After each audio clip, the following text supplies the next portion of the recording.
Hello, everybody. Let's just make sure that the recording is working here. It looks like it is. Good. Okay. So, what I want to do is quickly go through project number 6.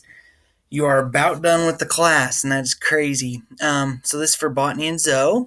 And you guys, this project I think is kind of interesting. I really do like it. And hopefully, this video will help walk through some specific steps that you need to take.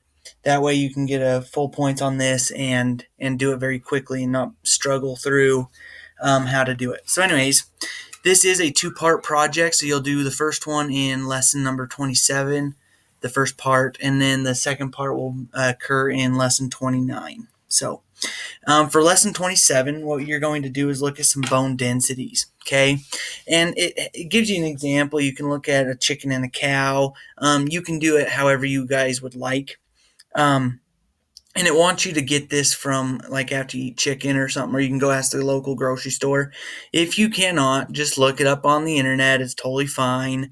There's actually some great resources on there, and I'm going to show you a few today. Okay, so technically from this walkthrough video, you should be able to even answer these questions because I'm going to go into it in great detail because I think this is kind of fascinating. But when we're looking at these two animals, they both, have a skeletal structure, but their skeletal structure and anatomy is very different from each other. And there's a lot of data out there that you could look at. Just make sure that it comes from a scientific source because some of them are not as accurate as it could be. So, right now, what I want you guys to think, and you can pause the video to start thinking, but looking at these two types of organisms, we have a chicken on the left and a cow on the right. What do you guys think? How are their bone densities different? How are their bone lengths and size and strength different from each other? So think about that for a little bit. So after you think about that, you can start thinking, okay, well, why? Right? In science, science answers tries to ask the question of why is it or what, right? And then what can happen is using this information from science, we can then create things using that information, such as someone lost their leg and maybe in a military and war or in an accident, using this information that we understand about that we learned in science, could we engineer maybe a prosthetic leg or whatever using this information and making it very similar to what they had before? And so science always will answer that how and why, and then engineering and other aspects of science and engineering will determine that what is it that we could do with this information. And so looking at this, there's a few things that I'd like to point out. The first thing is look at the size difference between these two organisms. I mean, here we have a chicken. They are very small in size.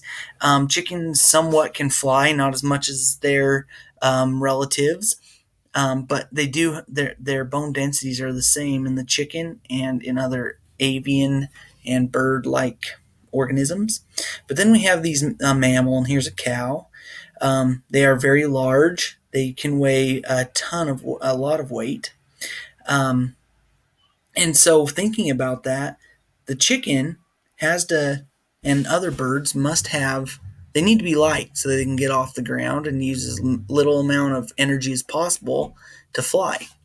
While a cow, it's got a lot of weight on it. It's got to have some bone structure that will withstand all the pressure and force that it's going to apply on it throughout its life.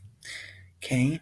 And at the same time, the chicken has to do that too. And so there's got to be this happy medium if we don't want to be too heavy, but we don't want to be too light where it's weak. And the cow is the same way. And so they have to have that happy medium. If they were just pure bones, just right through, just pure metal right through out the entire bone, it's going to be very heavy and it's going to take a lot of energy to move around. So when you dive into this, we're going to look at the cow first.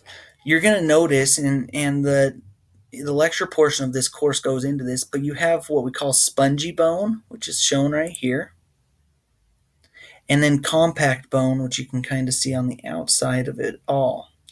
And so compact bone is very dense of calcium and other minerals, while spongy bone is not as dense. You can see there's some pores in there and things that will allow blood. Actually, it's bone marrow that's where blood is created in mammals. And so, anyways, there is a lot of blood and nerves in your bone that will come through this part. But we have this hard outer casing that's kind of for strength and support. And you can notice that some parts have more um, compact bone than there is spongy bone. And you can imagine there's probably bones in general that have more of it due to the strength and tension that they're going to withstand. And so right here's a picture of, or not a picture, a video that I'm going to play real fast of a cow bone. And this lady's going to go over, and you can see there's the joint right here, and you can kind of see the compact bone and the spongy bone inside. And it is red because, I mean, that is where a lot of blood is formed. That's where your blood's formed, is in these bones, and there's nerves and stuff. This would be tissue. And so there's actually civilizations that will actually eat the bone, the spongy bone, the bone marrow inside of there. It's quite tasty, I guess. I don't really like it, but anyways, they do. And so they can actually scoop out that, and it is organic, and they can eat that. Okay, so let's watch this real fast and we'll discuss. Oops, not that. We don't. I want you to watch the video. There we go. And we'll start off with this joint area here, ball and socket joint, smooth articular cartilage made of hyaline. Synovial fluid would be found in here, joint capsule. In this joint capsule, you can find skeletal muscle that is attached to tendons. Here's your tendon, skeletal muscle. At the end of this long bone is the epiphysis, made up of spongy bone, producing your red marrow. The shaft of the long bone, diaphysis, made up of your compact bone. Inside of the diaphysis is your medullary cavity. In this medullary cavity, you have your adipose, or yellow marrow. Lining the medullary cavity, you have your endosteum, which functions into bone growth and breakdown, osteoclast and osteoblasts. Around the entire bone, you have your periosteum around the bone. This periosteum, remember, has the function of attaching the tendons and ligaments onto the bone. Nutrient foramen comes from the periosteum. You'll see your perforating fibers holding this on. At this end of the bone, you have your epiphyseal line, which is the remnant of the epiphyseal plate. So this is an adult bone here. Again, and this is in the epiphysis. You see the red marrow starting to see through. Here's another joint here. Synovial fluid in the joint cavity. All right. So from that video, she does a pretty good job showing all parts of the anatomy, not just the bone, but very interesting to see how that kind of all forms, and the structure and functioning that occurs in that. Okay. So anyways, there's that. Now let's look at this bone of a chicken. Okay. Now, I couldn't find a video of someone dissecting it or anything, and I don't have one. So, anyways, we can just make some analysis though. So we can see that the bone size definitely are smaller. We have this fibula right here. It's super small. I mean, easily, or we would be able to break that. And then if we were to take a cross section, this is what we'd kind of see. Now, I want you to make a comparison here between what you see in this and what you see right here in a mammalian bone. Okay. So from that, you can probably realize that this inside, there still is compact bone on the outside, but the inside here isn't as dense. The spongy bone it's more porous and things. And so think about, why is that? Why would that be helpful for the bird? Okay. Now, going on to this next one, what I want to do is just show you that, again, this structure, that this bone density is going to be different between these two organisms, the bird and a human or any mammal, in because there's less air. I mean, it's we are definitely going to have more dense bones because of the more density that we have in our spongy area, while the bird bone is not going to be as spongy or is not going to be as dense. And so this is going to help that bird to lift off the ground, not weigh as much, and be able to take flight. In humans, we actually see this kind of happen throughout our lives sometimes as we get older. And some people have a genetic disease. It's called osteoporosis. I'm sure you've heard of it. But basically, what it is a normal bone would have in the spongy area would have some pores in there, but not as extreme as osteoporosis. So basically, what they see happen in progression over time, and this definitely they've seen that this is actually quite common in humans. It's one in every two females, I believe. Let me verify my notes here.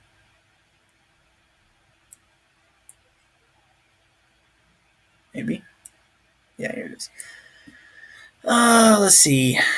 So one in two women and up to one in four men age 50 and older will have osteoporosis. So that's kind of interesting there. Um, the statistics. And so pretty extreme, but females will definitely have a 50% chance after the age of 50 to get osteoporosis. And basically, what it is your body is taking the calcium away from it and other minerals, and it's leaving it very bare, very empty. And so that's why they usually will lose weight. Bones will break more easily in elderly people, and it's going to happen to a lot of us. And so, anyways, that's kind of the reason why that is. The question is there ways to combat this? I'm not quite sure. I definitely have to do some research on that and see, but I guarantee there's ways that you could. Um, but, anyways, make sure you keep the calcium. Calcium's a big part of bones, and so make sure you have calcium in your diet. Calcium is in milk. However, people that are lactose intolerant would have to find an alternative source of calcium. Okay, so there is the first part of this lab. So hopefully that helped walk through that and answered some questions there. For lesson 29, this one's kind of fun. And so what you guys will be doing for this one is you're actually going to compare your brain to the average human brain in size and area. And so to do this, basically what they have you do is you will measure the brain, um, taking some several measurements, and I will show you how to do that in a little bit. But basically what they're doing is, so let me get wish there's a way to draw. Anyways, there isn't. So anyways, they're taking the idea that your brain is the form of a cylinder, okay, which it kind of is, not quite, but it'll be pretty good average. And so the first measurement that you're going to take is you're going to take the distance around your brain on the largest part of the brain. So you won't take it up here, you'll take it on around your forehead area, going all the way around, okay? After that, you will figure the radius by dividing the circumference, which you just measured, and dividing it by 6.28. And then you will and then the other measurement you'll take is at the top of your ear to the top of your head. Now, when I was doing this lab, do not measure to the crown of your head, but just directly to the top. So if I was to draw a line right here, you would measure from your ear up to like right there. Okay? And I will model this for you here in a little bit. And then using this, you will then take your radius, which is what you measured. So you take the circumference divided by 6.28. You will take the radius, you will square it, and then multiply by pi. And this will give you the area of a cross section of your skull. And so basically, if I was to cut your head into a million slices, that is the area of one slice. Okay? And so then with that, what you'll do is you'll take that cross section height and multiply it by the distance from the top of your head that you measured from the ear to the top of your head. And there you have it. Okay, and then using that, you will be able to calculate and compare your data. And so here's the data that I got. So my circumference was 58 centimeters when I went around my head. And I would recommend doing it in centimeters. If you do it in inches, you will need to do another conversion. Anyways, but if you measure in centimeters there, that was my measurement for circumference. And then the distance from the top of my ear to the top of my head, not the crown, was 10 centimeters. Then I took the radius, I divided it by, or I took my circumference, divided it by 6.28 to get my radius, which was 9.23. I took the radius, squared it, and multiplied by pi, which is 3.14, and I got this value. Then I would take this value and I multiplied it by 10 centimeters, and I got this value. Okay, so let me model this for you guys very briefly here. Let's see if this kind of works. It's going to let me do it.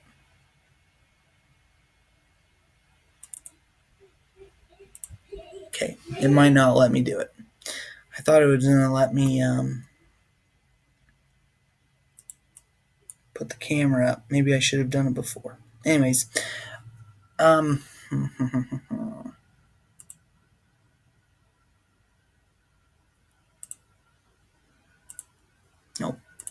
All right, sorry you guys. I guess I won't be able to model it for you in real person. So I guess what I'll do is